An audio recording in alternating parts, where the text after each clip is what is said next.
Hello, we are here with Larry Landless, and we're going to get the 411 from him today. So, you're a professional MMA referee. Yes, I am, of course. What led you to become an MMA referee? Kind of got into it by accident. A long time ago, we hosted the first MMA fights in Southern California, and guys like Tito Ortiz actually competed on a show, Genki Sudo, way back before they were known. And other people started to kind of copy the act, and I'd go to watch their shows, and they'd kind of pull me out of the line while I was buying my ticket and ask me to ref it. That's how organized they were. There you go. And that's how I got started. That's awesome. So, well then, is there any kind of training you needed to do for a referee, or was this just totally by accident? They were like, just come do it, you don't need anything? The only training I had gotten is after I had gotten into the UFC. Then, of course, Big John discovered me at a King of the Cage show and asked me to come aboard. And from that moment on is when I got my official referee's training. Up to that point, it was pretty much hit and miss.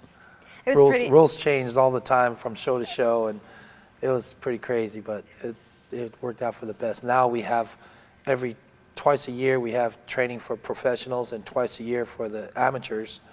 So 4 times a year we're required to go through training sessions, which is really great because I go in there with an open mind, and whoever's putting on the show that day, I listen to what they have to say, and I watch all the films that they require us to watch. I just recently went to Herb Dean's school, and I got Herb Dean in the business, and I went to his school last week on Sunday to help out for the last part of his presentation to incoming judges and referees, and I still learn stuff. I still make it a point to try and learn and pick up as much as I can. Wow, all right. Well then, so with all the, for lack of a lawlessness that was going on, how did you know when it was time to end a fight? Wow, good point. You know, if you leave it up to the promoters, their interest is financial, of course, and you know, at some point they start off with the absolute right intentions for the sport, but you know, it's a business and they have to make money. So of course they would like to see fights go a little longer. Some fights they feel are stopped too soon, what have you. It is up to us. We have a standard on stopping fights. When you work for the Amateur Athletic Union, Camo, basically we're going to stop fights a little bit quicker than we would during the pro level. Pro level, it's basically when a guy is incapable of defending himself anymore, when he is just not succeeding in defending himself. Basically, what I tell kids is, if you close your eyes and cover up and just turn away and hope it all goes away while the guy's on top of you hitting you, yeah, you're not having a good day. We'll get you out of there. Because it won't go away. Yeah, that's a really good time to end the fight, actually. Yeah. So speaking of promoters, what are some of the big shows or promoters that you've worked with? I've worked for the UFC. I did 34 through 46, and I judged the Honda Center show last year when it was Brock Lesnar versus Cain Velasquez. I was one of the judges. And then this year when it was Dos Santos versus, when Dos Santos fought Cain Velasquez, I refereed in that show. I did 3 of the undercard fights. So besides that, King of the Cage I worked for extensively, and Rumble on the Rock, which is a BJ Penn show in Hawaii. Mm-hmm. And yeah, those are the great shows. I love those shows. Man, I would have paid money to sit at the Brock Lesnar show, see him get his butt kicked. Wow. Yeah. Did you ever compete in any of the MMA or train in martial arts of any kind? Yes, I wrestled. I've been involved in wrestling since 1978. I wrestled in high school and a little bit in college, but I wrestled on the open division. I coached wrestling for many, many years. I competed in judo. Did a little bit of kickboxing here and there. When MMA got started, I got involved in the pancrase part of it because that was the only rules we felt that was safest without getting in trouble with the California State Athletic Commission.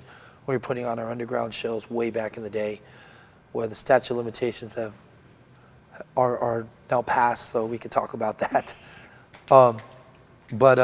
Yes, I competed in MMA. I'm 3-0 in MMA competition, King of the Cage. I've won 2 by submission and 1 by unanimous decision. Well, look at you go. Okay, you mentioned that you worked for Camo as well, and the rules for Camo versus MMA are a little bit different. Can you explain that and tell us maybe why? Okay, the California State Athletic Commission is pretty much the standard of what's being used around the world. Nevada State Athletic Commission, with one exception, with maybe one or two exceptions, with the straight kick to the knee. Other than that, all the rules are pretty much the same. Elbow straight down. In Camo and amateur, the only difference in the rules are, number one, you cannot use forearms to the head. No forearms to the head. You could go to the body, but you can't go to the head. That's the difference between pro and amateur. In amateur competition, you cannot do twisting knee bars or heel hooks. So all the footlocks have to be straight. In fact, last night, in one of the fights Mike refed, one of the kids got someone in a twisting leg lock and hurt the guy. He had to be disqualified because the other person couldn't continue. Unfortunately, the rules are there for your safety, for the safety of others. Those are the rules. We have to enforce them. And other than that, and the rash guard, you have to wear the rash guard when you fight amateur, just like an amateur boxer has to wear a tank top. Those are pretty much the only differences.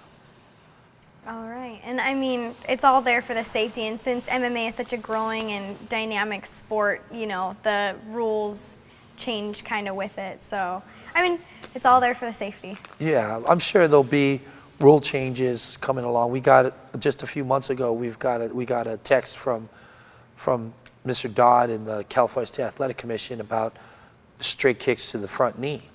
There was an unclarity in MMA as to whether or not those were illegal. And in California, it states clearly that those are illegal. We've been telling people, to their surprise, they've been like, wow, we've been using them this whole time. Go, yeah, they are illegal. From this point, we will be enforcing this rule. You could tie kick to the knee, but you can't straight kick to the front of the knee.